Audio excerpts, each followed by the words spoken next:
My wife said she was in bad shape.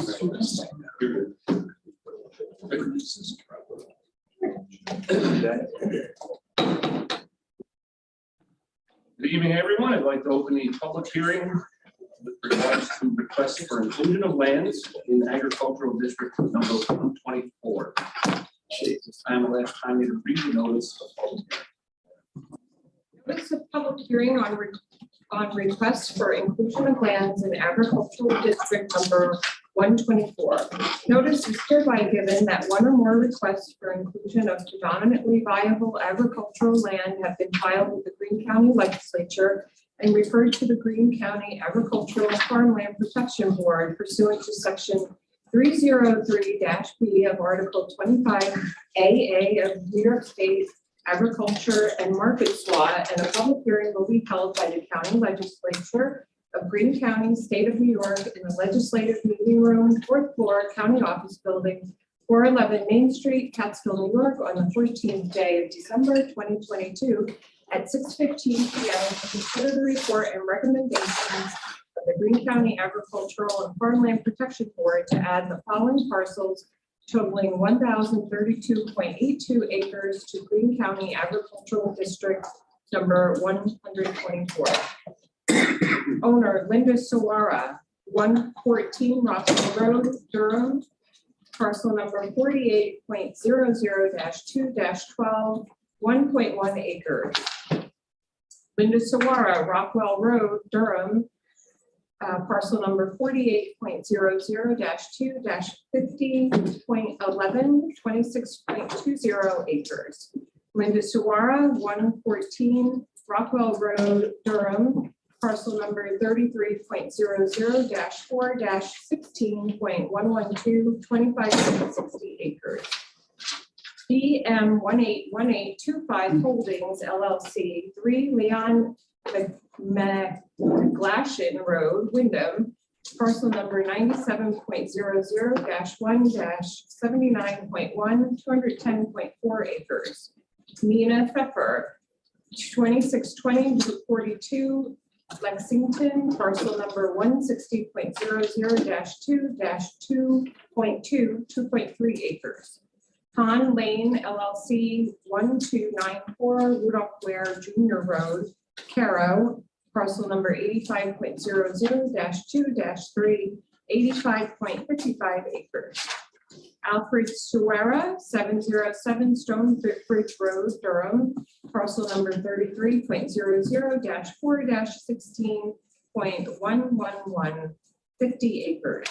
Alfred Suera, 156 East Hawley Lane, New Baltimore, parcel number 29.00-3-17, 319.5 acres. Anthony Roman, Route 20, Durham, parcel number 49.00-5-1.2, 22.3 acres. Anthony Roman, 258 Dunn Road, Durham, parcel number 49.00-5-1.21, 12.08 acres. Anthony Roman, 204 Dunn Road, Durham, parcel number 49.00-5-1.1, 19.9 acres. Anthony Roman, 168 Paddock Road, Durham, parcel number 49.00-5-17, 12.51 acres.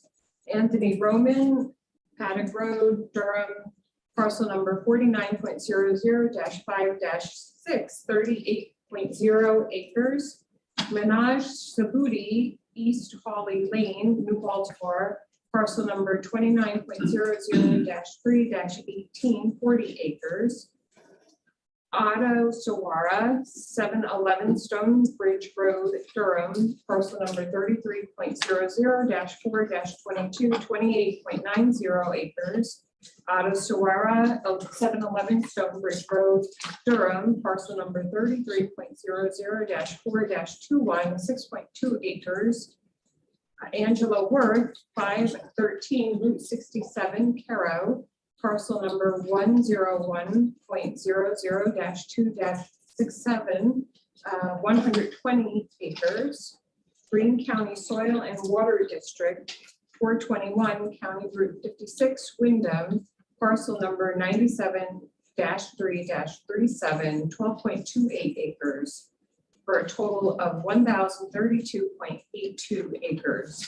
Agricultural District 124 currently encompasses 823 parcels of approximately 41,370.69 acres within the Greene County towns of Athens, Ashland, Caro, Catskill, Coxsackie, Durham, Greenville, Halkett, Hunter, Jewett, Prattsville, Lexington, New Baltimore, and Wyndham, and the villages of Athens, Catskill, Coxsackie, Hunter, and Tannersville, entire county of Greene, known as Agricultural District Number 124.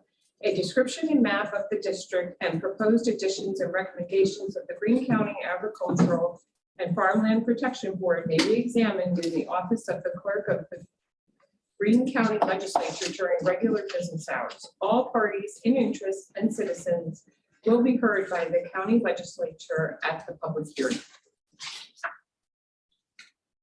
Thank you, Tanya. Could you just read those again, please?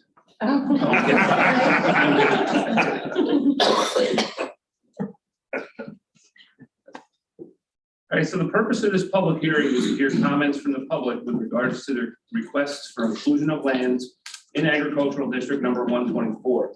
If there's anyone here this evening who wishes to be heard with regard to requests for inclusions of land in agricultural district number 124, I would just ask that you raise your hand, be recognized, and when you stand, please state your name for the record. I also ask that you come to the front podium to speak so we can get it clearly on the recorder. And with that, we will begin the hearing. Is there anyone here this evening who wishes to be heard with regard to requests for inclusion of lands in agricultural district number 124? Right to the far right, my right, back here, ma'am, if you would come up. Thank you very much.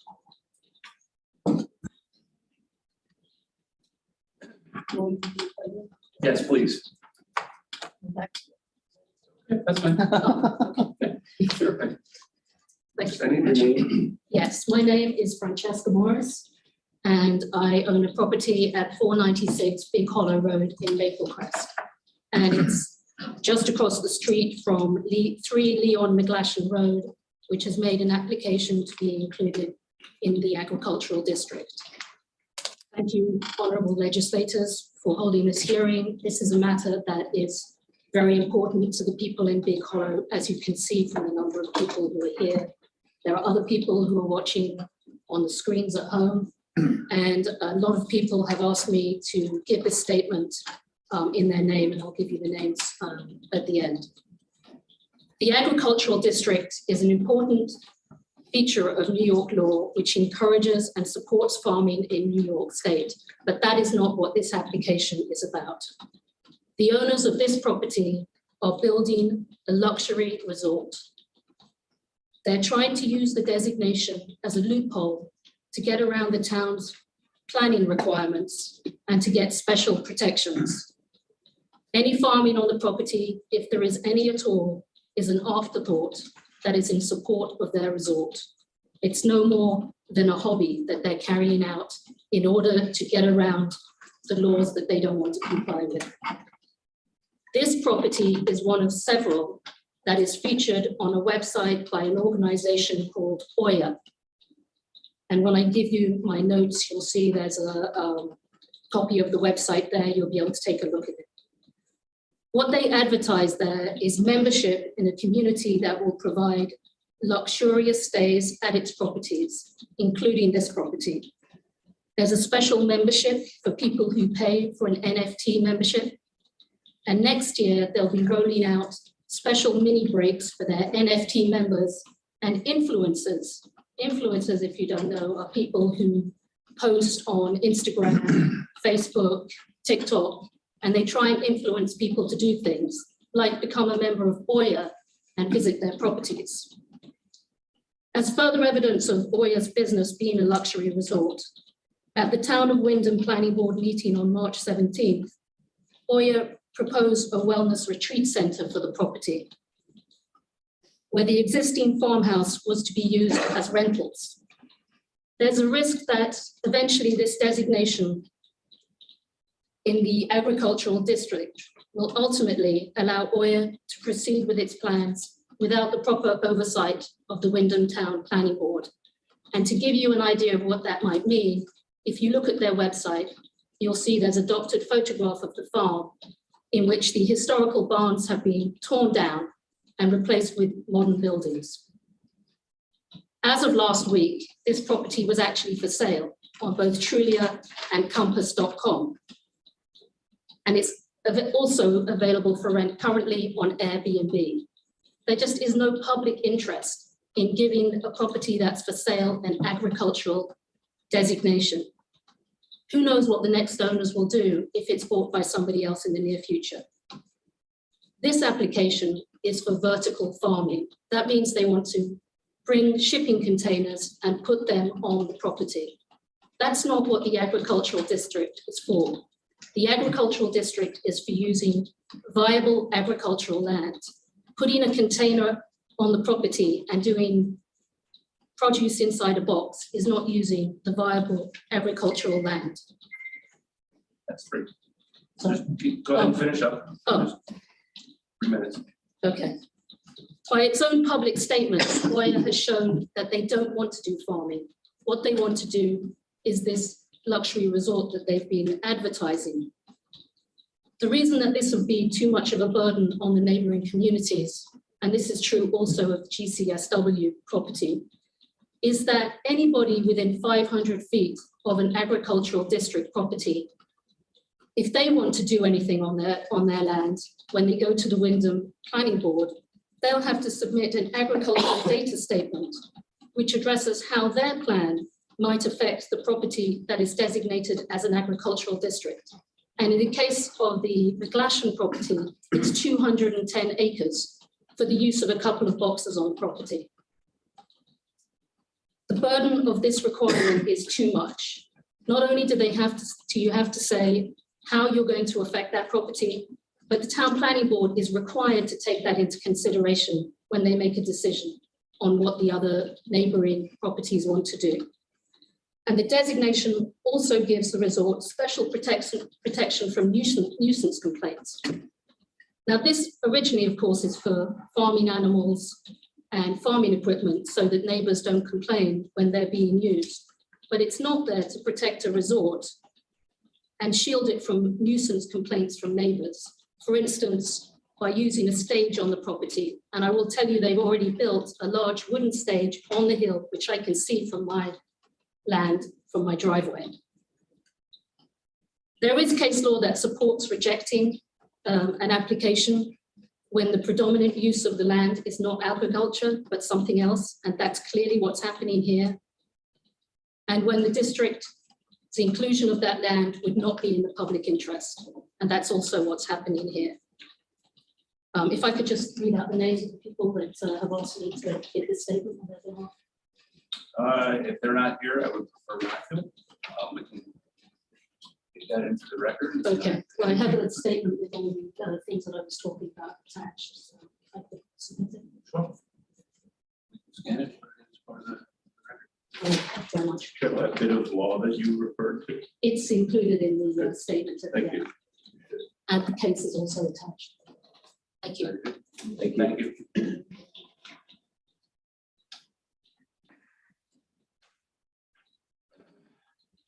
All right, I'll just remind everyone of our policy of 3 minutes on speaking on the subject.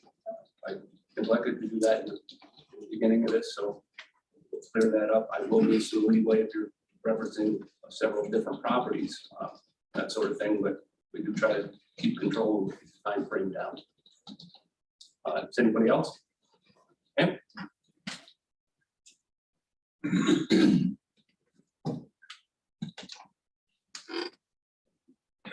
Good evening. It's nice to see everyone again. I appreciated you letting me speak last week. We're all part of Big Hollow, so we're all a little concerned about both these properties. And I'm going to speak on behalf of the Greene County Soil and Water part of all of this. Also like to very much appreciate the legislator for allowing to have this being YouTubed down to quite a few folks down in the city that are watching this as well who couldn't be here tonight. Okay. Maple Crest is a beautiful, peaceful dead-end valley with miles of trails to the highest peaks of the Catskills. I would like to bring some awareness to a possible public health and safety issue. We have history in the valley regarding water. In the 1980s, when CD Lane Park was being developed with the town and the Batavia Kill Water District, they were digging wells for the bathrooms. During the flow test, they discovered that the wells in the homes for a half a mile in each direction on Big Hollow Road were affected. They resolved this issue by installing an extra underground tank, and they sized the pump to be typical of an average home. Here's our concern. How does Greene County Soil and Water plan on irrigating this nursery? We know that they take water from the Batavia Kill to water the plantings that they currently have. And last summer we had a drought. CD Lane Park had to close a month early due to the lack of water in the lake. There wasn't enough water in the creek for Greene County Soil and Water to siphon out for their plants. What is the plan moving forward with this proposed nursery? A wells irrigation system to ensure that they have water for this project? How will that affect the aquifer and the wells in the surrounding homes? Based on the evidence from the CD Lane Park, we believe this could be a public health and safety issue.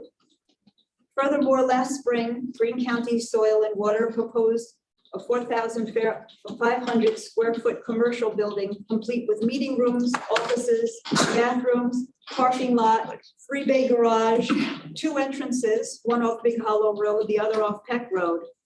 They encountered resistance from the neighbors at 2 of the town planning board meetings. And now we find ourselves here with the legislators discussing agricultural protection with a proposed nursery, which we believe could just be a stepping stone for them to follow up with their commercial building in the future. Thank you. And what was your name? Oh, my name is Patricia Charbonneau, and I live at 449 County Route 56 in Maple Crest. I also have quite a few other names of owners in the area that wanted to be included in this. I'll add this to Just you. spell your last name. Sure. C-H-A-R, B as in boy, O-N-N-E-A-U. That's what I would have guessed. That's the way it sounds. May I present those? Absolutely. Thank you.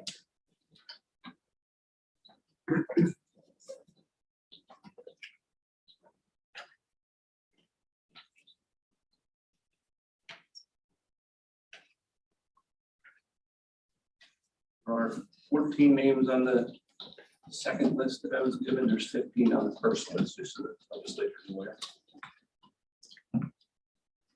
Anybody else interested in speaking on this? Ben?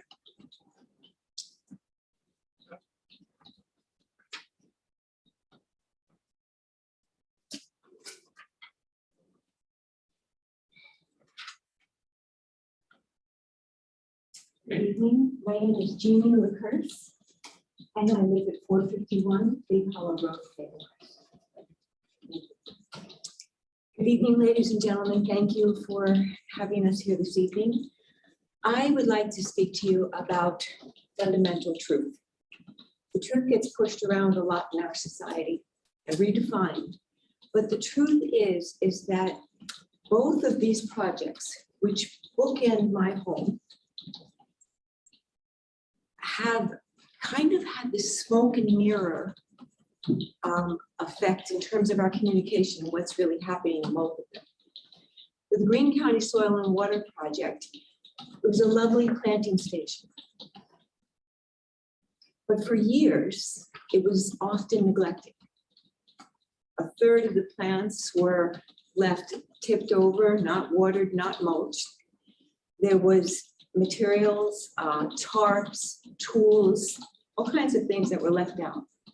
But when this project was proposed and neighbors complained and said, you haven't been a good neighbor, you haven't been a good steward to the land, all of a sudden everything got cleaned up.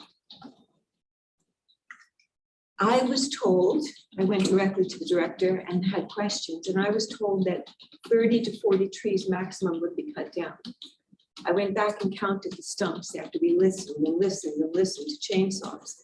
Over 120 trees have been cut down. A pile of prolific pipes have grown exponentially.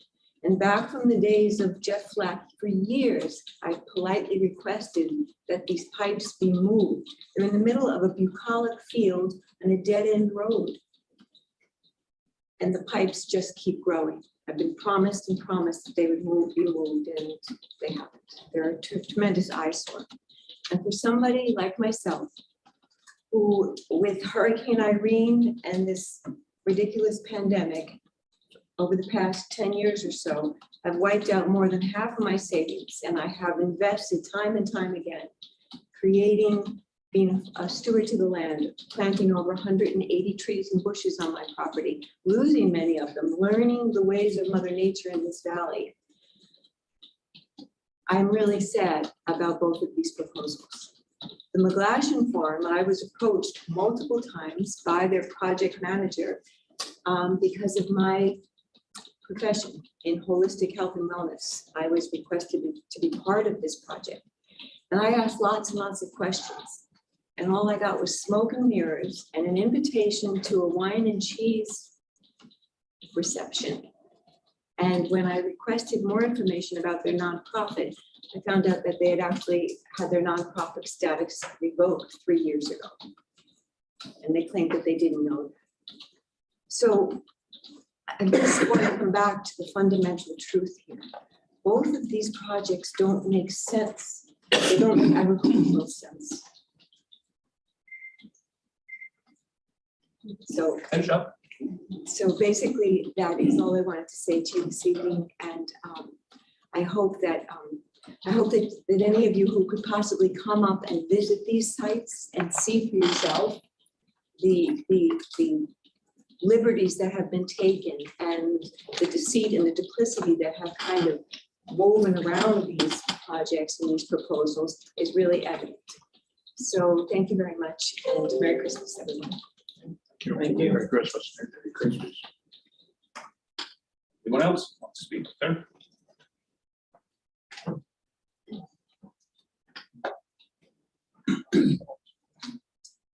I am Nicholas Wiest. I am a resident of Catskill, and I also own a piece of raw land in Maple Crest. Yes, Wiest, W-E-I-S-T. I would like to echo the sentiments of the previous speakers. I strongly believe that the Greene County Soil and Water organization has applied for this designation to circumvent planning board approvals. It's clear that the community dislikes this proposal because the building's use value and form are totally out of character with its surroundings. And I believe as it's recorded in the local press, I've circulated a clipping from the Wyndham Weekly to each of you earlier this week. There have been some significant questions, even at the board level of Greene County Soil and Water, around why they are seeking this designation. I would encourage all of you legislators to ask yourselves and ask the organization why they are seeking this designation. I was foolish enough to sign a contract with this organization in 2016. That contract stated that they would be doing work on my property to help, quote, enhance the overall ecological integrity of those portions of the stream bank that are within the project area. They appended a map to the contract that had a clearly delineated project area. When they concluded the work, I noticed immediately that they had made alterations to my property outside of the project area. And when I challenged them about this, they refused to make any amendments. I also circulated some photographs to you folks of the results of their work, which I can now reflect on 6 years later. They told me that their work would increase the resiliency of the stream, that it would help my property absorb some storm surges to protect property values and homeowners downstream. And 6 years later, the work has completely failed. The stream banks are completely eroded. Both have collapsed, the north and the south banks. And this endangers landowners downstream from me and decreases the natural resiliency of the stream and its ability to protect the community in future storm surges. I've repeatedly sent evidence of this to Greene County Soil and Water and invited them for site visits. And they have continued to refuse any amelioration for the work that has clearly failed. If you look at the emails that I sent to you folks earlier this week, you'll see the documentation of this. So I hope that all concerned will learn from my experience and decline to approve this designation.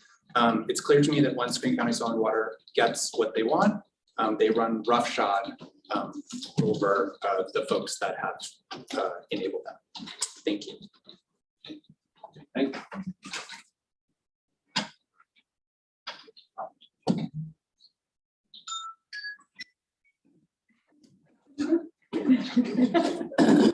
Anybody else that wishes to speak on this, for this public hearing? Tom? Just said. Hello, everyone. I'm Thomas White. I'm supervisor for the town of Wyndham. I'm speaking on behalf of the residents of my town and my community. I'm going to start with the McGlashan Farm. My code enforcement officer currently has 2 stop work orders on that project. And the property owners currently have another project in town that we have a history of non-compliance actions by the group. So we have deep reservations that if they get this agricultural designation, that they would totally not follow through with the accordance of local law. It'll make my code enforcement officer very hamstrung on how he can enforce the law because it's an ongoing process. The young lady earlier spoke about a stage that was built in the middle of a field that is currently has a stop work order. The home that they are currently renting on Airbnb has structural integrity issues within it that have code enforcement violations. So I do not take anything in their application as solid word. They also, I spoke with the farmer over the weekend that has been cutting hay on the field for the last couple of years. He invested thousands of dollars with the previous owner to seed the field and lime it to get hay crop off of it. So the new owners bought it. He continued to farm the land. He does not have a rental agreement with these people. The last time he went up and mowed, the field was full of obstructions, statues, stage, a fire pit. He told me on Saturday that he will mow one more time, but he'll probably mow about 2/3 of the property because there's too much obstructions in the field. They had approached him about a rental agreement so they could get in the ag district, and he doesn't want any part of the property. Also on that property, for the tax value of it, if we're looking at vertical farming with the container units, they're gonna take up approximately 1 acre of land out of 210 acres, which results in $7 tax value if they make the criteria of $10,000 a year and profit, gross profit. So it shows you that their only intent for this is to circumvent the planning board and make it harder for code enforcement. On the soil and water project, I'm gonna take my supervisor's hat off and put on my resident's hat. I live at 250 Big Hollow Road. When the town drilled the well at the park, as Mrs. Charbonneau said, it affected everyone's well in that area. It affected my father's personal well and my grandfather's well, which I currently own. So I'm deeply concerned that if that project go forward and they irrigate their nursery stock out of a well, that I'm gonna have 30 residents plus my own personal well with issues. So thank you very much for your time. and Merry Christmas. Thank you, Mayor.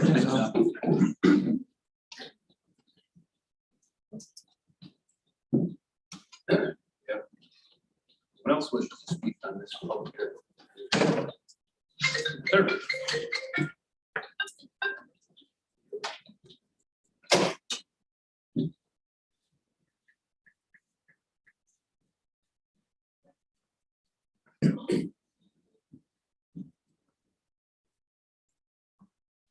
Your name?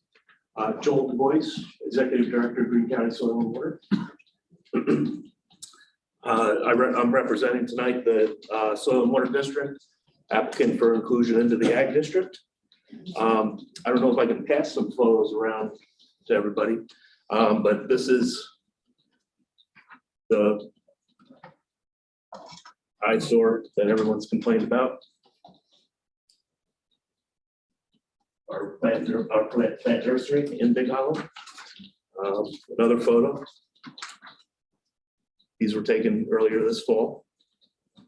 I did just take over as executive director at the Soil and Water District in 2020. We have worked toward improving the conditions at the Plant Material Center. And again, these are from just about 2 months ago.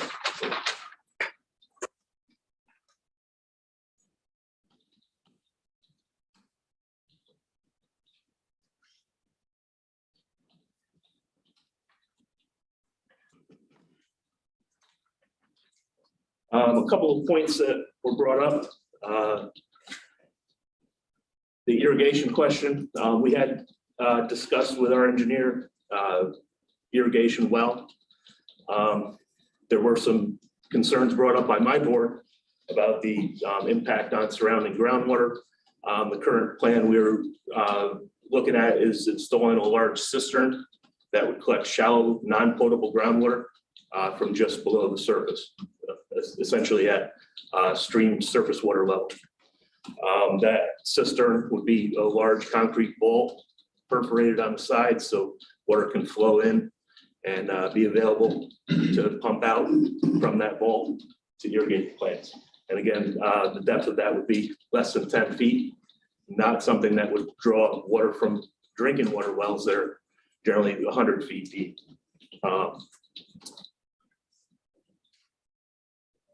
I'd be pleased to field any questions that anyone has about the operation, but we do deploy thousands of trees that we plant all throughout the watershed and valley areas of Greene County. Not only do we operate an important agricultural pursuit there, it also serves as the launching ground for support services that we provide to the rest of the agriculture community throughout Greene County. So that's about all I have to say on it. But if anyone has any specific questions, I'd be pleased to field those. Have one question. Oh, I'm sorry, it's for you. Go ahead, Ken here. Go ahead. and speak up. Teresa Charbonneau Pelham. I live in Maple Crest as well, and at 14 Charbonneau Way.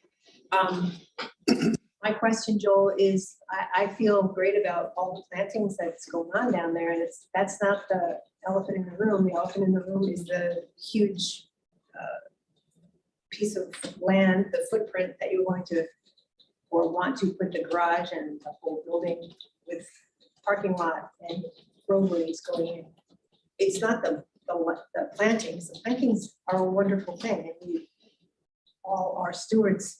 Oh, some of us are stewards of the land that understand that planting is the way to go these days and not taking down trees. As we know, our earth is changing and we need to plant. And I think it's wonderful that you guys are doing all the plantings to help the erosion along the stream beds. It's the big footprint. That's what we're all concerned about. It's the building, it's the garage, it's the overreach of a government institution, again, trying to like come into a place where people are all being stewards of their own land and trying to keep it that way as long as possible in a peaceful valley. That's Sure. I'm sorry. Was there a question there? the question, or the statement that I had was, you're showing pictures of the planting, and that's beautiful, but there's also those giant tubes that are piled up and a lot of other kind of dereliction there. That's what I'm talking about. The plants are great. You can't have nothing. Plants are plants. They're beautiful. It's Mother Nature. It's the other part. It's the overreach. It's the big footprint. I just, Ma'am, quickly. in the packet that I gave to the minutes there, I also have pictures. And they are showing more of what these pipes, and to be quite honest, they just keep growing. I mean, they're in there. I did show them a little bit last week, but I also did email them to you all. Okay. So the beautiful pictures that are just shown are beautiful, but right next to that is us. So there's a dichotomy going on. We bought those pipes in 2006, and at the time there were 45 of them. and there are now 25. What about those new ones you just brought in, Joel? There's a whole new batch of them that just came in this. 8 fall. more, right? Those are 8 more, and they just arrived and will not remain. Yeah. One more thing I would say to the legislature is that part of the reason we do need coverage under the ag district is because we submitted our plan to the town of Wyndham's. And in their site plan law, local law number 4 of 2006, there's section Article 2, application and definitions, section 2.0102. So 2.010 says all land improvements occurring after adopted date of this local law within the town shall require site plan review and approval before being undertaken, except the following. And number 2 under the exceptions is the town will not review construction or alteration of agricultural use buildings on a working farm. We meet the working farm definition. There is no definition offered of agricultural use buildings. And even though we conform to the working farm definition, we were still shuttled into the site plan review process against the offerings in this law. That is what has triggered my intention to get protection from ag and markets under the agricultural district designation. Doesn't seem like they're really that far apart. Save for what you just read as part of the law, I mean, it doesn't seem like there's that far of a distance to come together to a compromise without it at the planning board level or at the town board, site plan review, whatever process is used there. It just doesn't, to me, it just doesn't sound like it's a big reach. I didn't get the impression from the planning board that there was anything there that they found a problem. Amy, I have a question. Thank you.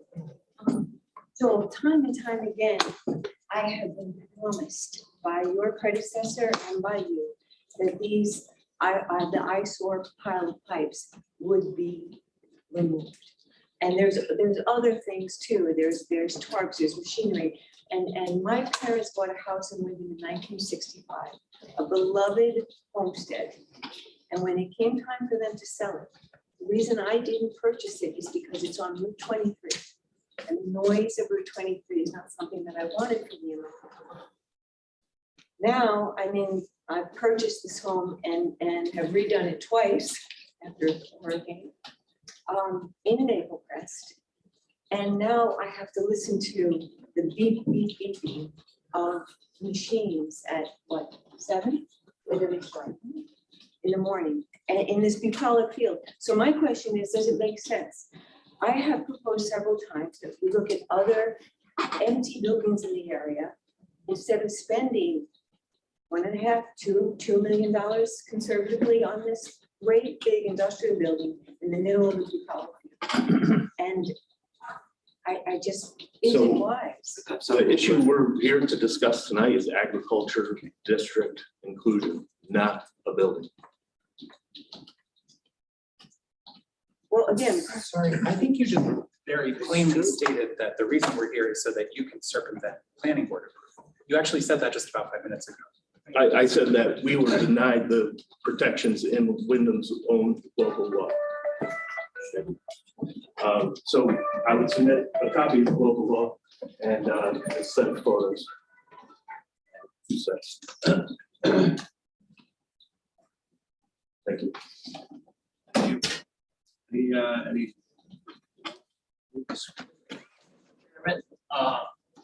On the Wyndham site plan law, we have a lot of gray areas within our law. We've had a moratorium on our site plan law for the last 3 months. currently have that? Currently have a moratorium on it. We currently have a committee to look over our site plan law and all our other laws that have to do with land use. I currently have a grant a proposed application into the state for $100,000 do a zoning proposal for the town of Wyndham because we do not have zoning. I asked that. Last year, our town completed a comprehensive plan that hadn't been completed in 20+ years. The main concern within the comprehensive plan study was lack of zoning in the town of Wyndham, preserve the value of the town of Wyndham. That was the purpose of our moratorium, to iron out this stuff. So I just want the board to know that we are aware that we have some loopholes in our law, and we're adjusting our law to the 21st century. Do we know, I don't know, maybe Hope would know, when was the application put in for the ag district? Was it prior to your moratorium, or was it? It was after our moratorium. Yeah. Any of the legislature have questions here? Need information? I think we have to seriously consider, whether we're going to vote on all of these properties tonight. There was a lot of information given to us, specifically about code enforcement. We don't do code enforcement. That's not our jurisdiction. Property use in general. Not ours, yeah. I heard a lot of things that I don't think we have enough information regarding vertical farming, what it's used for. There's questions about the Wyndham Planning Board, wells and irrigation issues. I don't think we have enough information about that. Potential water problems. So I just feel like there was a lot of information given to us tonight that's in question regarding zoning, code enforcement, how drilling of wells would affect the neighbor's property before we should act on this tonight.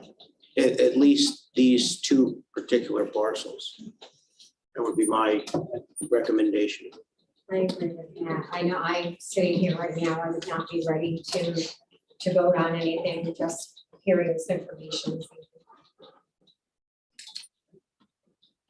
And it seems, just my own observation and thoughts from what I've heard tonight,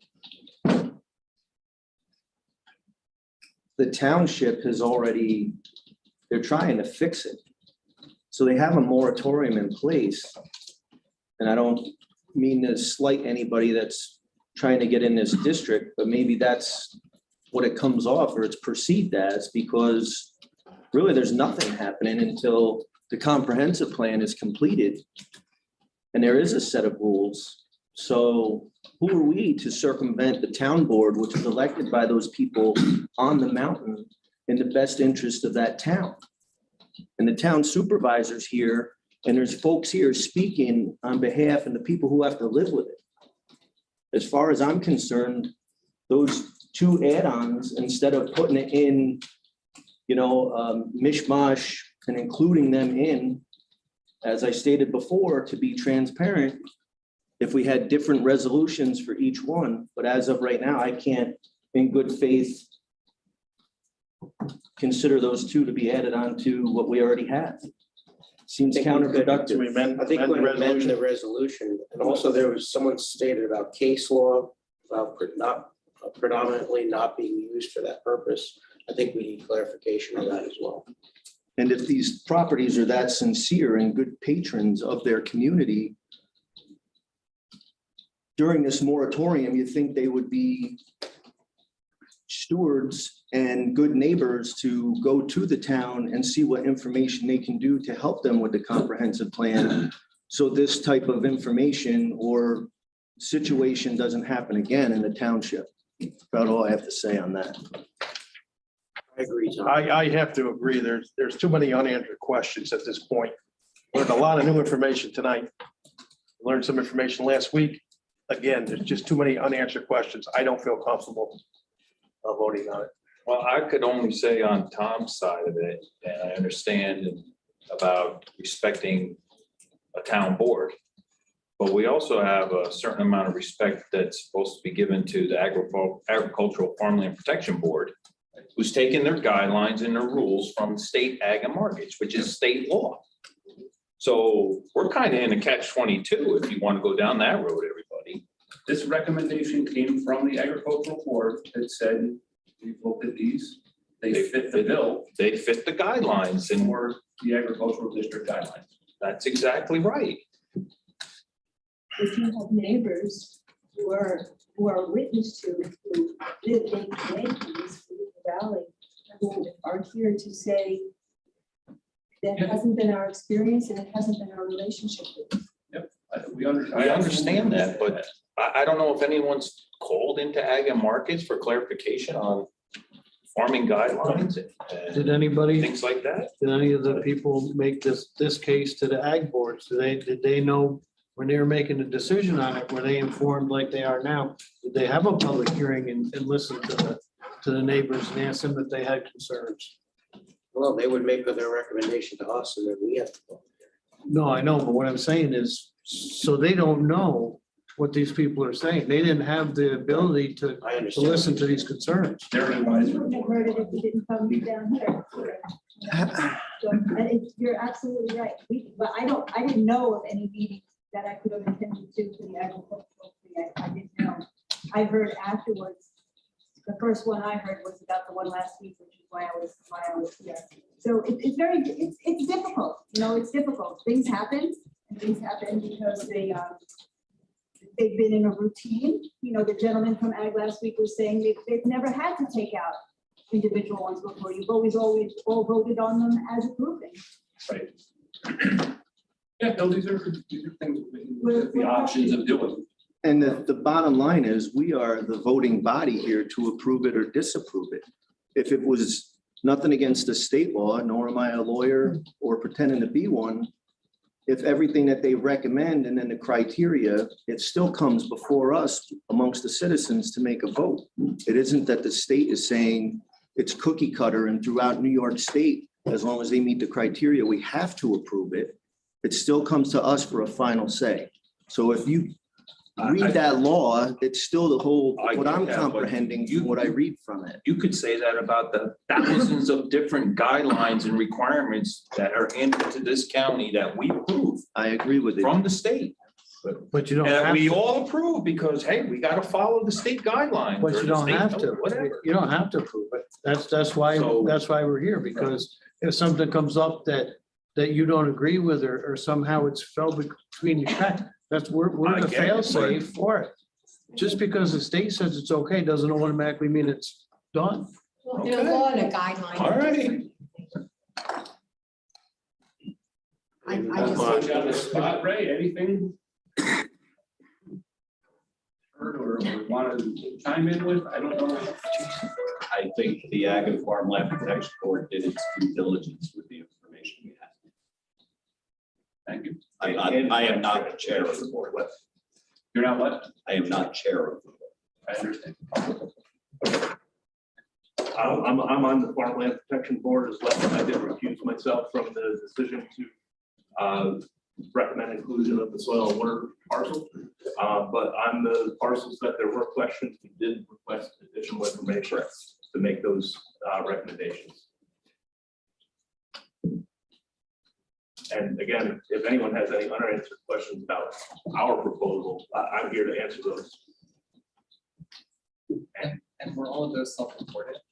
Because I actually examined the application and they're handwritten forms. I am not familiar with the process myself, but if I had to guess, I would say probably the agricultural board examined the forms to see if they were filled out correctly and asked the applicants to self-report on the questions that arose. Is that the case? They did a GIS analysis to confirm measurable information. So actually, none of the questions had to do with practices, you're saying? That everything could be digital, all the questions could be answered by looking at maps. Well, yeah, and aerial photos. So what kinds of questions were presented? Questions require asking for more information from the two applicants. They were primarily regarding the uses that were presented. The two applicants that the Farmland Protection Board asked more information were, one was the Glacian Road application, which the Protection Board asked for more information on the specs of vertical farming containers, which was delivered back and brought to the board. And the second was submitted by Nita Pepper, who had an operation regarding horses, and the stipulations about horses on her farm as well. That was brought back to the board. After the board reviewed that information, it was ultimately approved for the whole slate to go forward for recommendation of it. So the answers were self-reported. That's what you're. The answers from the applicants were self-reported. Which is that part of the guidelines, the state ag and market says for an ag farm protection board to go by? Is that what the state tells these boards that is the process they follow? But maybe it's not the information, maybe it's the information that was left out. For example, Amy, you have a question? Yeah, well, I'd like to make a point that in the case that I have given you already, the agricultural board recommended inclusion in the district. There's no public hearing unless the agricultural board recommends inclusion in the district. The whole point of the public hearing is to get more information, take more evidence, and then make a decision based on that information and that evidence and the whole picture. That's why we're here. So it's not just. That's why I tried to explain to Mr. I'm not questioning that the agricultural board did what they're supposed to do. And I know that in most cases, in fact, it's very rare that anything like this ever comes up because most people are actually doing agriculture and they want to do farming on their farmland. That is not the situation here. Understood. It is the situation on the soil and water parcel. We've been actively engaged in agriculture there for more than a decade. Building. Building part of what's on the table. The building is probably. You just said that's what you want the actors. I said that we've been denied protections in the local law that already exists that ag and markets can help enforce it. We get those protections. What about environmental? All right. So keep going here. And then again, is there anyone here this evening who wishes to hear in regards to the request for inclusion of lands in agricultural district number 124? Not been heard already.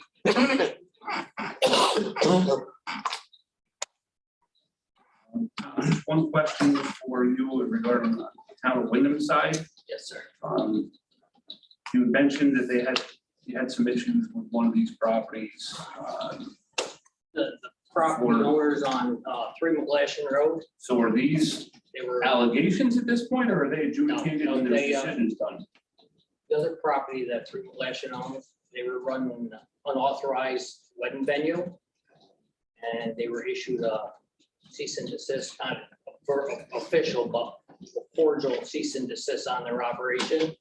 And we would not allow them to do any wedding venues on their property because they did not do site plan. They didn't have adequate restrooms. They had an enlarged swimming pool without protection around it. And when they were questioned at our public hearing about the project, they adamantly denied it and submitted photos to the planning board. They showed the flower girl sitting in the edge of the pool with the flowers on their website for their bespoke wedding. So it's just, maybe you did it once, you'll do it a second time, but it just shows the kind of character you're working with. Like I say, on the current project that they're asking the inclusion into the district, there is 2 current stop work orders on that property.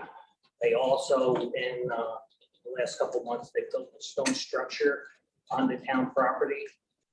When they started the construction, we stopped and we gave them the map, told them they were going to be on our property. $1,500 later, a letter from my attorney. We told them they had 7 days to remove it, or we remove it for them, charge them.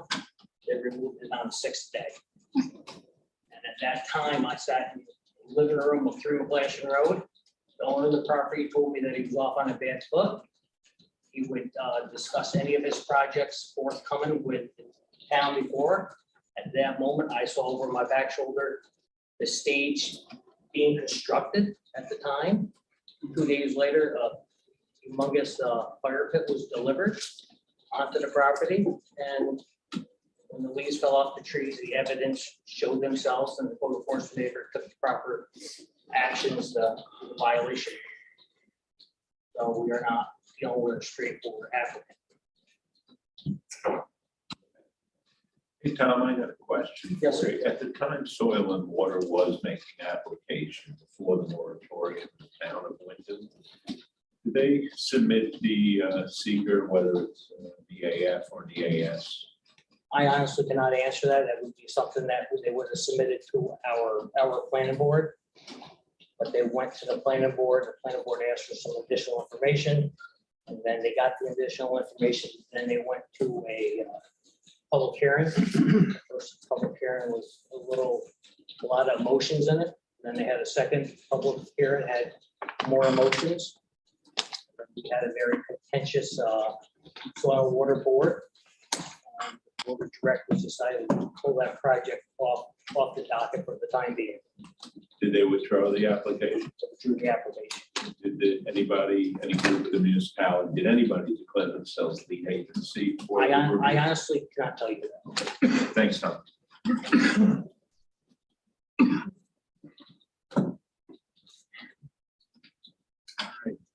Everybody have what they need.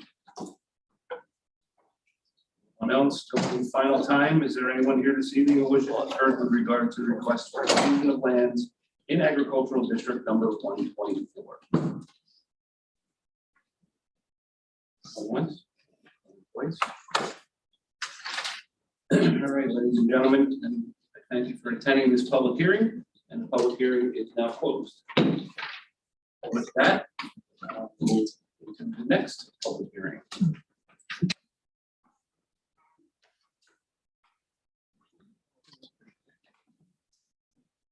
All right, I'd like to open the public hearing with regards to providing for certain tax exemptions for persons 65 years of age and over with an income of $34,000 or less pursuant to section 467 of the real property tax law. And at this time, I'll ask Tanya to read the notice of public hearing. Notice of public hearing. Notice is hereby given that there will be a public hearing on the proposition of whether or not the county of Greene should adopt a resolution providing for certain tax exemptions for persons 65 years of age or over with an income of $34,000 or less pursuant to section 467 of the real property tax law. Notice is further given that the sliding scale provisions of real property tax law, section 467, paragraphs 1B1, 1B2, and 1B3 previously adopted by the Greene County Legislature shall remain in effect. Said public hearing will be held on Wednesday, December 4th, 2022 at 6 p.m. in the Greene County Office Building, 4th floor, Office Chambers, 411 Main Street, Catskill, New York, at which time all persons interested in the subject matter thereof will be heard concerning the same. Okay, thank you, Tanya. And the purpose of this public hearing is to hear comments from the public with regards to providing for certain tax exemptions for persons 65 years of age or over with an income of $34,000 or less pursuant to section 467 of the real property tax law. If there's anyone here this evening who wishes to be heard with regard to providing for certain tax exemptions for persons 65 years of age or over with an income of $34,000 or less pursuant to section 467 of the real property tax law, I would just ask you to raise your hand to be recognized, and when you stand, please state your name for the record, and with that, we'll begin the public hearing. I'm here this evening with heard with regards to providing for certain tax exemptions for persons 65 years of age or over with an income of $34,000 or less pursuant to section 467 of the real property tax law.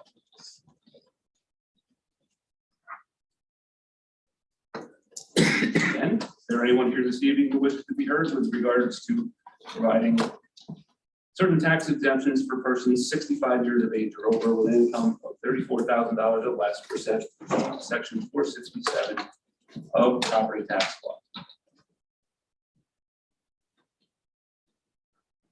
That was a quicker.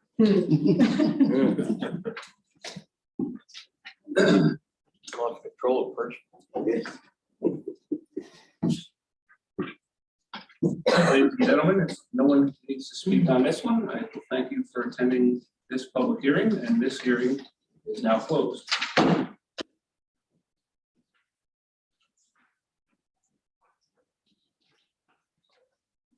But wait, there's more. I'd like to open a public hearing with regards to local law introductory number 4 of 2022, a local law amending local law number 1 of 2004 relating to the exemption from real property taxes of property owned by persons with disabilities and limited income. And at this time, I'll ask Tanya to read the notice of public hearing. Notice of public hearing. Notice is hereby given that there has been duly presented to the county legislature of the county of Greene on the 14th day of November 2022, local law introductory number 4 of 2022, a local law amending local law number 1 of 2004 relating to exemption from real property taxes of property owned by persons with disabilities and limited incomes. Be it enacted by the county legislature of the county of Greene as follows. Section 1, the purpose of this local law is to amend local law number 1 of 2004 by increasing the maximum income limit from its current amount of $29,000 to $34,000. Section 2, this local law shall take effect immediately upon its filing with the Secretary of State. Notice is further given that the county legislature of the county of Greene will conduct a public hearing on the aforesaid local law on the 14th day of December 2022 at 6:25 p.m. Legislative meeting room, 4th floor, County Office Building, 411 Main Street, Catskill, New York, at which time all persons interested in the subject matter thereof will be heard concerning this matter. The purpose of this public hearing is to hear comments from the public with regards to local law introductory number 4 of 2022. The local law amending local law number 1 of 2004 relating to the exemption from real property taxes of property owned by persons with disabilities and limited incomes. If there's anyone here this evening who wishes to be heard with regard to local law introductory number 4 of 2022, I would just ask you to raise your hand if you're recognized, and when you stand, please state your name for the record. And with that, we'll begin the hearing. Is there anyone here this evening who wishes to be heard with regard to local law introductory number 4 of 2022, the local law amending local law number 1 of 2004 relating to exemptions from real property taxes of property owned by persons with disabilities and limited income?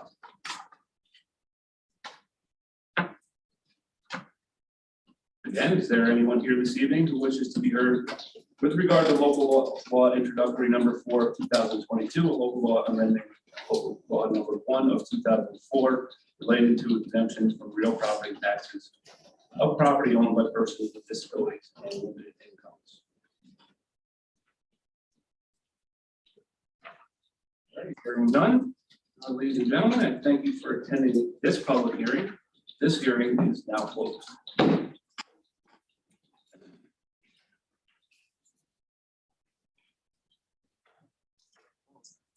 We are beyond 6:30. You don't want to stop and reset or anything like that. Carry on. Right into regular legislative meeting number 12.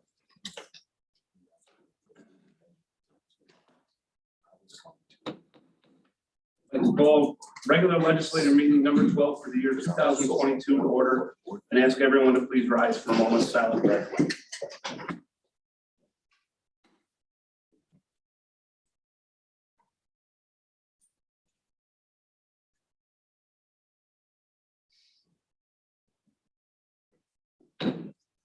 Thank you.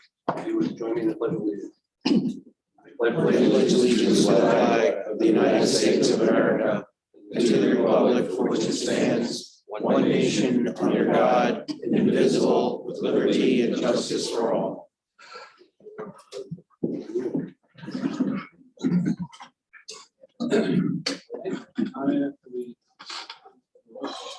Mr. Chairman, all legislators are present.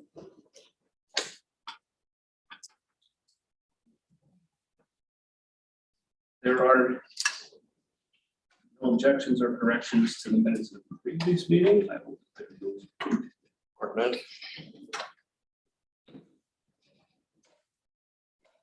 I get a motion and a second to dispense with committee reports. Barnez. Hobart. Thank you. Everyone has a copy of the meeting correspondence in your packets. That was moved to the resolution.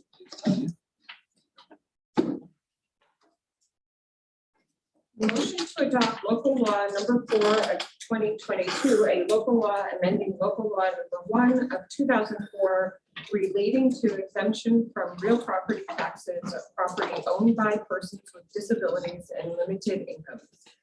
Can I get a mover? Martinez, Rivera, Lennon. Move it. Lennon, second. Let's start right off with a roll call. Legislator Blumer, Yes. Legislator Buelich, Aye. Legislator Davis, Aye. Legislator Handel, Aye. Legislator Hobart. Aye. Legislator Light. Aye. Legislator Lennon, Yes. Legislator Lucas. Aye. Legislator Rivera, yes. Legislator Martinez, Yes. Legislator Overblock, Yes. Legislator Thornton, Yes. Legislator Tru, Yes. Chairman Linger. Aye.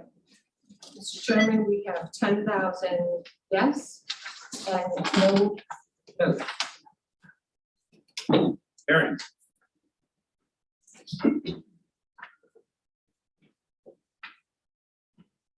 Resolution 407-22, authorization to pay claims, moved by Legislator Martinez and seconded by Legislator Lake. All in favor? Aye. Anyone opposed? Carried. Resolution 408-22, authorization to pay claims highway, moved by Legislator Martinez and seconded by Legislator Hobart. All in favor? Aye. Anyone opposed? Carried. Resolution 409-22, increasing amount of income for senior citizen tax exemption, moved by Legislator Martinez and seconded by Legislator Overblock. Lennon, second. Handel, Lennon. All in favor? Aye. Anyone opposed? Carried. Resolution 410-22, secret declaration and approving recommendations for including land into agricultural district number 124, moved by Legislator Buelich and seconded by Legislators Overblock and Chairman Linger. Legislator Rivera. I'd like to make a motion to amend this resolution for the purposes of parcel 97.00-1-79.1, which is the 3 Leon McGlashlin Road in Wyndham, as well as the Greene County Soil and Water District, 421 County Route 56, parcel 97.00-3-37, to table those for the time being and take those out of this resolution. I'll second that. Motion, second from Legislator Davis. Any discussion on this? I think the discussion is the reasons that many of us cited during the public hearing. With a lot of the town issues, the code enforcement issues. The moratorium that we're hearing from the town supervisor, I just think there's a lot of specific information that was given tonight that warrants that at this point. And that's the purpose of a public hearing. Absolutely. We learned a lot of information tonight. And actually, probably leaning toward hitting the 3 Leon McGlashlin Road and denying it myself, but yeah, I agree. A lot of information here that designation will be permanent. It's taken off later on. I think we're just to table it, not to deny it. No, I get it. Yep. I agree. I mean, there's just too many unanswered questions. I mean, we learned information last week, learned a lot more tonight. Questions need to be answered. And I don't feel comfortable voting on those particular two. Until we get more answers. We get more answers. Warren, what is the requirement to have properties in by a certain time or something in a ag district, or do these people then lose it for till the next year? 120 days from the annual inclusion period, that was open for 30 days. That took place in October. So the board has 120 days to make a decision. The next step is to send it to Ag and Markets for the actual certification. So where are we in this then? We have February. What is it? February? So by February, October 30th. Oh, October 30th. So it was done October 30th, and there's 120 days after that, so that brings us to February, right? March. November, December, January, February. It was done the end of October, so you got December, November, December, February, March. Yeah. 30 days in a month. You forgot January. What? You didn't put It's January. February. No. October, November, December, skiing January, that February, month. the end of- You're skiing. the end of February. Hair's thin up there, you know, I can't always. Those mountaintop people.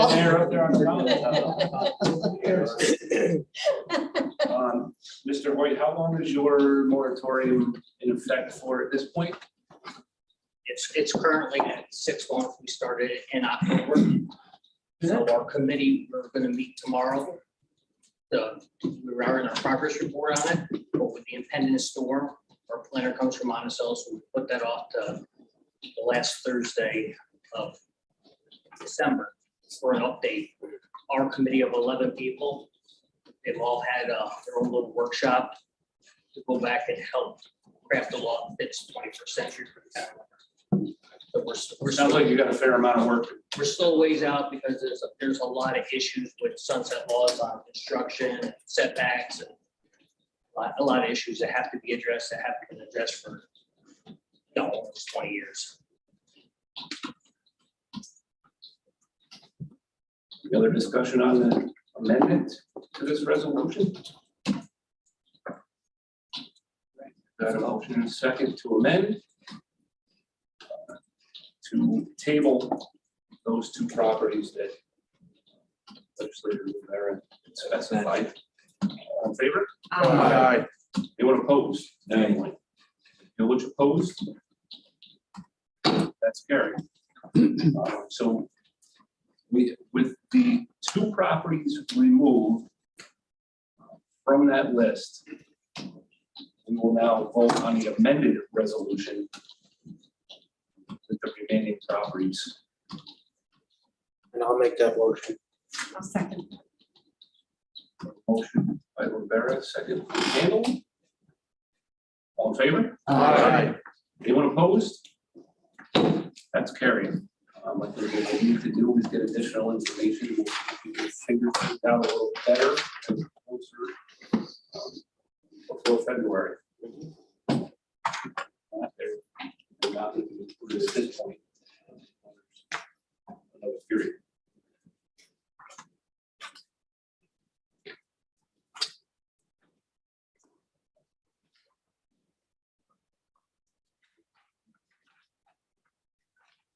And thank you to the board that did put in a lot of information and work on these projects.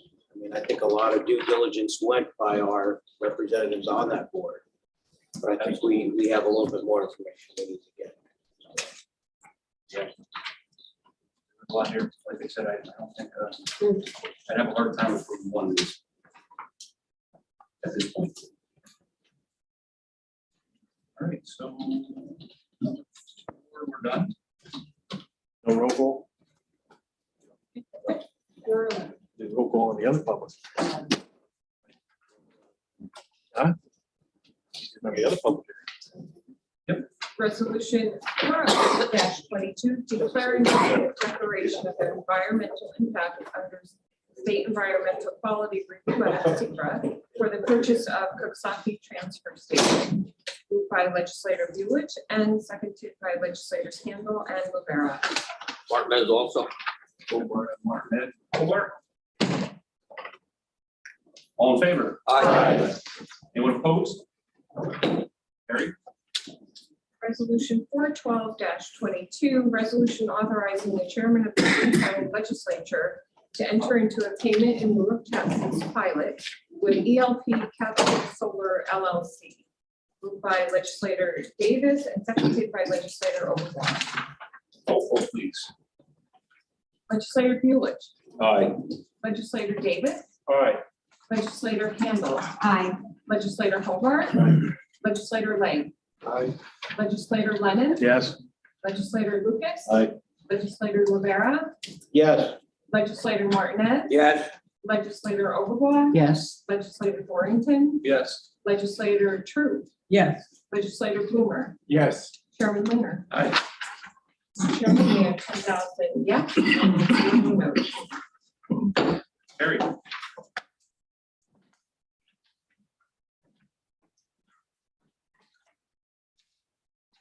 Resolution 413-22. Authorizing the county of Greene to declare that a certain portion of county-owned real property is no longer needed for public use and conveying approximately 0.001 acre plus or minus of real property to prospective contiguous property owner for value. Moved by legislator Lucas and seconded by legislator Overbaugh. Another roll call vote, please. Legislator Davis. Aye. Legislator Handle. Aye. Legislator Hobart. Aye. Legislator Lang. Aye. Legislator Lennon. Yes. Legislator Lucas. Aye. Legislator Rivera. Yes. Legislator Martinez. Yes. Legislator Overbaugh. Yes. Legislator Dorrington. Yes. Legislator Tru. Yes. Legislator Bloomer. Yes. Legislator Buich. Aye. Chairman Linger. Aye. Mr. Chairman, we have 10,000 yes and 0 no's. It's carried. Resolution 414-22, authorizing sale of a certain parcel of land, tax map ID number 172.06-4-32 to the village of Greene. Moved by legislator Overbaugh and seconded by legislator Lucas. Legislator Handle. Aye. Legislator Hobart. Aye. Legislator Lang. Aye. Legislator Lennon. Yes. Legislator Lucas. Aye. Legislator Rivera. Yes. Legislator Martinez. Yes. Legislator Overbaugh. Yes. Legislator Dorrington. Yes. Legislator Tru. Yes. Legislator Bloomer. Yes. Legislator Buich. Aye. Legislator Davis. Aye. Chairman Linger. Aye. Mr. Chairman, we have 10,000 yes and 0 no's. Okay, that's carried. Resolution 415-22, authorization to call organization meeting for 2023. Moved by legislator Lennon and seconded by legislator Rivera. Anyone in favor? Aye. Anyone opposed? It's carried. Resolution 416-22, amending resolution 279-11, adoption of Greene County Administrative Manual. Moved by legislator Overbaugh and seconded by legislator Davis. All in favor? Aye. Opposed? Carried. Resolution 417-22, American Rescue Act Plan, Town of Carroll, moved by legislator Lennon and seconded by legislators Hobart and Rivera. Second. Second, True. Favor? Aye. Anyone opposed? Carried. Resolution 418-22, designating approved inspection agency for electrical inspections, moved by legislator Rivera and seconded by legislator Blumer. All in favor? Aye. Anyone opposed? Resolution 419-22, setting public hearing community development block grant program, moved by legislator Handle and seconded by legislator Overbaugh. All in favor? Aye. Anyone opposed? It's carried. Resolution 420-22, setting public hearing community development block grant application micro enterprise assistance program, moved by legislator Lennon and seconded by legislator Tru. All in favor? Aye. Anyone opposed? Carried. Resolution 421-22, authorizing agreement, Greene County Agricultural Society, moved by legislator Dorrington and seconded by legislator Tru. All in favor? Aye. Anyone opposed? It's carried. Resolution 422-22, authorizing agreement, community action of Greene County, Inc., moved by legislator Lennon, seconded by legislator Overblock. All in favor? Aye. Anyone opposed? Resolution 423-22, authorizing agreement, Cornell Cooperative Extension Association of Columbia and Greene Counties, moved by legislator Overblock, seconded by legislator Tru. All in favor? Aye. Anyone opposed? Carried. Resolution 424-22, authorizing agreement, Greene County Federation of Sportsmen, moved by legislator Lennon and seconded by legislator Thornton. Okay, all in favor? Aye. Anyone opposed? Carried. Resolution 425-22, authorizing agreement, Historical Society, moved by legislator Bloomer and seconded by legislators Handel and Overblock. Martinez also. Martinez? All in favor? Aye. Anyone opposed? Carried. Resolution 426-22, authorizing agreement, Greene County Libraries Association, moved by legislator Overblock and seconded by legislator Tru. Okay, all in favor? Aye. Anyone opposed? Carried. Resolution 427-22, authorizing agreement, Soil and Water Conservation District, moved by legislator Overblock and seconded by legislator Lucas. All in favor? Aye. Anyone opposed? Carried. Resolution 428-22, authorizing agreement, Soil and Water Conservation District regarding watershed assistance program, moved by legislator Overblock and seconded by Chairman Linger. Okay, all in favor? Aye. Anyone opposed? Carried. Resolution 429-22, authorizing purchase of one used Ottawa Model 30-yard tractor, moved by legislator Martinez and seconded by legislator Hobart. All in favor? Aye. Anyone opposed? Carried. Resolution 430-22, authorizing agreement, Greene County Department of Human Services, Aging and Anytime Home Care, Inc., moved by legislator Bloomer and seconded by legislator Rivera. Okay, all in favor? Aye. Anyone opposed? Carried. Resolution 431-22, authorizing agreement, Greene County Department of Human Services, Aging and Home Helpers, moved by legislator Overblock and seconded by legislator Handel. Okay, all in favor? Aye. Anyone opposed? Resolution 432-22, authorizing lease agreement, Greene County Department of Human Services, Aging and Town of Carroll, April Community Center, moved by legislator Tru and seconded by legislator Lennon. All in favor? Aye. Anyone opposed? Carried. Resolution 433-22, authorizing agreement, Greene County Community Services Board with CUNY LLC, Children's Home Health Home of Upstate New York, moved by legislator Hobart and seconded by legislators Handel and Tru. Okay, all in favor? Aye. Anyone opposed? Carried. Resolution 434-22, amending resolution number 356-22, authorizing agreement, approving individual provider contracts, preschool special education program, moved by legislator Davis and seconded by legislator Lucas. All in favor? Aye. Anyone opposed? Carried. Resolution 435-22, approving individual provider contracts, preschool special education program, moved by legislator Hobart and seconded by legislator Lennon. All in favor? Aye. Anyone opposed? Carried. Resolution 436-22, authorizing agreement, Greene County Public Health Department, Capital District Physicians Health Plan, and CDPHP, moved by legislator Tru and seconded by legislator Davis. All in favor? Aye. Anyone opposed? Carried. Resolution 437-22, authorizing agreement, Greene County Public Health Department, Joshua Rosenfield, and moved by legislator Davis and seconded by legislator Bloomer. All in favor? Aye. Anyone opposed? Resolution 438-22, authorizing agreement, Greene County Public Health, Baltimore Animal Hospital, rabies prevention, moved by legislator Davis and seconded by legislators Bloomer and Tru. All in favor? Aye. Anyone opposed?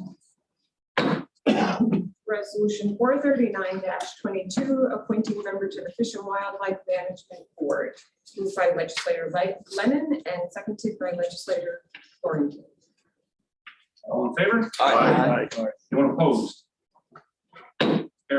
Resolution 440-22, reappointing member to Board of Directors of Soil Conservation District, moved by legislator Dorrington and seconded by legislator Lewis. All in favor? Aye. Anyone opposed? Carried. Resolution 441-22, reappointing members to Board of Directors of Soil Conservation District, moved by legislator Lennon and seconded by legislators Lucas and Overblock. Martinez also. Martinez, Rivera. Rivera. All in favor? Aye. Anyone opposed? Abstain. Mike abstained Abstain too, yes. and Thornton abstained. That's carried. Resolution 442-22, appointing members top DWI Board of Directors, moved by legislator Martinez and seconded by legislators Handel and Lennon. Rivera, second. Second from Rivera. All in favor? Aye. Anyone opposed? That's carried. Resolution 443-22, appointing, reappointing members, Tourism Advisory Committee, moved by legislator Rivera and seconded by legislator Lennon. All in favor? Aye. Anyone opposed? Carried. And abstained.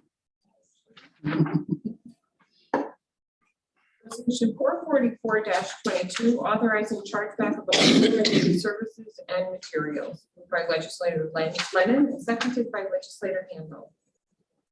Hey, all in favor? Aye. Opposed? Aye. Boomer. Ooh. Carried. Resolution 445-22, authorizing delinquent water, sewer, and sidewalk charges to be added to assessment rolls, While you're here. moved by legislator Hobart and seconded by legislator Martin. Get a roll call, please. Legislator Hobart. Aye. Legislator Lang. Aye. Legislator Lennon. Yes. Legislator Lucas. Aye. Legislator Rivera. Yes. Legislator Martinez. course. Legislator Overblock. Yes. Legislator Dorrington. Yes. Legislator True. Yes. Legislator Blumer. Yes. Legislator Buelich. Aye. Legislator Davis. Aye. Legislator Handel. Aye. Chairman Klinger. Aye. Mr. Chairman, we have 10,000 yeses and 0 nos. That's carried. Resolution 446-22, authorizing costs incurred under unsafe buildings law be added to assessment roll town of Coxsackie and Hunter. Moved by legislator Martinez and seconded by legislator Hobart. Okay, all in favor? Aye. Anyone opposed? Carried. Resolution 447-22, authorizing costs incurred under garbage, rubbish, refuse, local law to be added to assessment roll town of Carroll. Moved by legislator Lennon and seconded by legislator Davis. I'll second that. All in favor? Aye. Anyone opposed? Carried. Resolution 448-22, authorizing levy of omitted taxes. Moved by legislator Martinez and seconded by legislator Davis. Okay, all in favor? Aye. Anyone opposed? Resolution 449-22, levies, moved by legislator Hobart and seconded by legislator Martinez. Roll call, please. Legislator Lang. Aye. Legislator Lennon. Yes. Legislator Lucas. Aye. Legislator Rivera. Yes. Legislator Martinez. Yes. Legislator Martinez. Yes. Thank you. If you just woke up. Going back here. One meeting going on, sir. Legislator Overblock. Yes. Legislator Thornton. Yes. Legislator True. It sounded like you. Legislator Blumer. Yes. Legislator Buelich. Aye. Legislator Davis. Aye. Legislator Handel. Aye. Legislator Hobart. Aye. Chairman Linger. Aye. Mr. Chairman, we have 10,000 yeses and 0 no's.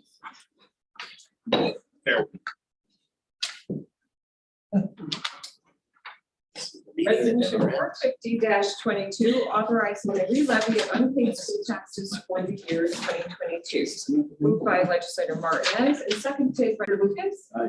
Legislator Rivera. Yes. Legislator Martinez. Yes. Legislator Overblock. Yes. Legislator Dorrington. Yes. Legislator Tru. Yes. Legislator Blumer. Yes. Legislator Buick. Aye. Legislator Davis. Aye. Legislator Handle. Aye. Legislator Hobart. Aye. Legislator Lang. Aye. Chairman Linger. Aye. Come up. Chairman, we have 10,000 yeses and 0 no's. Carried. Resolution 451-22, authorizing the re-levy of unpaid village taxes for the year 2022. Moved by legislator Martinez, and seconded by legislator Hobart. One final roll call, please. Legislator Lucas. Aye. Legislator Rivera. Yes. Legislator Martinez. Yes. Legislator Overblock. Yes. Legislator Dorrington. Yes. Legislator Tru. Yes. Legislator Blumer. Yes. Legislator Buick. Aye. Legislator Davis. Aye. Legislator Handle. Aye. Legislator Hobart. Aye. Legislator Lang. Aye. Legislator Lennon. Yes. Chairman Linger. Aye. Mr. Chairman, we have 10,000 yeses and 0 no's. Carried. Resolution 452-22, budget amendment, economic development, tourism and planning, insurance recovery. Moved by legislator Handle and seconded by legislator Overblock. And all in favor? Aye. Anyone opposed? That's carried. Resolution 453-22, budget amendment, Greene County Human Services Youth Bureau. Moved by legislator Handle and seconded by legislator Blumer. All in favor? Yeah. Anyone opposed? It's carried. Resolution 454-22, budget amendment, Greene County Mental Health, New York State Office of Addiction Services. Moved by legislator Davis, seconded by legislator Lennon. All in favor? Aye. Anyone opposed? It's carried. Resolution 455-22, budget amendment, Greene County Mental Health, New York State Office of Mental Health. Moved by legislator Handle and seconded by legislator Lucas. All in favor? Aye. Anyone opposed? That's carried. We have chairman's appointments on the agenda for tonight. The first is reappointing the Stop DWI coordinator as chairman, excuse me, of the Greene County Legislature by the authority vested in me by statute of the state of New York. I do hereby reappoint the Greene County Chair Peter Kuczynski as Greene County Stop DWI coordinator for a time of 1 year commencing January 1st, 2023 to December 31st, 2023. Second is appointments to Greene County Youth Advisory Board. And we would authorize the chairman of the Greene County Legislature. I do hereby reappoint on a recommendation of Stephanie Porter, Executive Director of the Greene County Department of Human Services. Members of the Greene County Advisory Board for 2023. Wilson, Gabriel Hoagland, Mary Jo Hager, Deborah Kingman, Nate Landman, Sal Nassa, Brianna Brenner Rustick, John Scalera, Marianne Scalera, Angela Ventura. County Public Health. For Kevin Ford, Greene County, and Amanda Clark, General Public.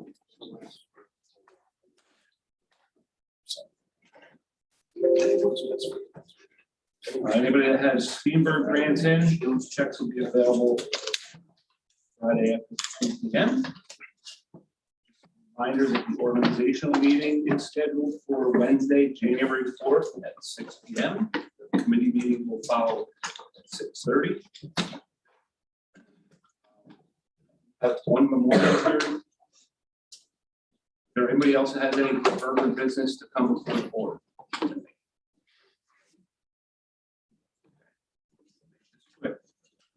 I think you lost control there. first public hearing. We picked it up, Charlie. Yes, we did. I have the memorial adjournment in memory of Ed Barber. Edward Barber, 81, passed away on Saturday, November 26th, with his wife, his best friend, Kathy, at his side. He was born in Jersey City, New Jersey, to the late Harry and Sabina Hopper Barber. He's in Greenville. He's a graduate of the Greenville Central School, attended CYU Culinary, and receiving an associate's degree. Ed was honorably discharged from the Army in 1968. On December 8th, 1978, Ed married Catherine Brennan, and together they owned and operated Red's Restaurant in Coxsackie for 29 years. He was a past chairman of the Greene County Republican Committee, was a former supervisor for the town of Baltimore. Ed enjoyed listening to Frank Sinatra and was a fan of the New York Yankees. Ed is survived by his beloved wife, Catherine Barber, and his niece, Pam Dolaki, whose love and devotion to Ed was never ending. I knew Ed for probably 35 years. Worked for Ed in the kitchen at Red's. He hired me out of high school, and we had a great time. He was known by everybody as Mr. B. And including Mrs. B, who's his wife who ran the house side of the operation. So good experience, great mentor, and just a very genuine man. I was very proud to know him and work very closely with him. I'd like to make that motion. Second. Second. Thank you. Anything else? Just a very happy birthday to our senior legislator. Very senior. The most senior. Very He outlasted legislator Gardner and Lawrence in years of service, so. They're lightweight. Happy 85th birthday to legislator Martinez. Thank you. Right on.